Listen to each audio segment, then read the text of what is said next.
আমাদের 31 বছরের আন্দোলনে এই দশম গ্রেডটা বাস্তবায়ন না করাতে আমরা বাধ্য হয়ে প্রথমে 2 ঘন্টা, তারপরে আজকে অর্ধ দিবস পালন করতে বাধ্য হচ্ছি।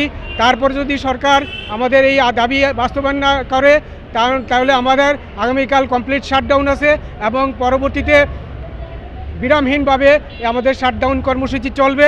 আশা করি আমাদের দাবি বাস্তবায়ন করে নেবে সরকার। সরকার আমাদের এই দশম গ্রেড দাবি না মেনে নেয় তাহলে আগামী যে কর্মসূচি ঘোষণা করা আছে কমপ্লিট শাটডাউন, আগামীকাল থেকে আমরা সেই কমপ্লিট শাটডাউন কর্মসূচি পালন করব ইনশাল্লাহ। এই জন্য সরকারকে হুঁশিয়ার করে বলে দিতে চাই, আজকের মধ্যে আমাদের দশম গ্রেডের প্রজ্ঞাপন জারি করেন, স্বাস্থ্য ব্যবস্থাকে বাঁচান, এদেশের রুগীকে বাঁচান, মেডিকেল টেকনোলজিস্ট ও ফার্মাসিস্টদের বাঁচান, তাহলে এদেশের সবার জন্য স্বাস্থ্য এবং সুস্বাস্থ্য নিশ্চিত হবে বলে আমরা মনে করি। নতুন এবং ফিরে আসা গ্রাহকদের জন্য নগদে চলছে ক্যাশব্যাক সহ প্রতিদিন হাজারো উপহার জেতার সুযোগ। হবে আশা আর ফেরা, সারপ্রাইজ সেরা। আমাদের এই আন্দোলনের ফলে স্বাস্থ্য ব্যবস্থা all kind of blood test, X-ray, CT scan, MRI, radiotherapy থেকে শুরু করে ফিজিওথেরাপি থেকে শুরু করে যাবতীয় টেস্ট ডায়াগনস্টিক কার্যক্রম বন্ধ থাকার কারণে স্বাস্থ্য ব্যবস্থা একদম ভেঙে পড়েছে।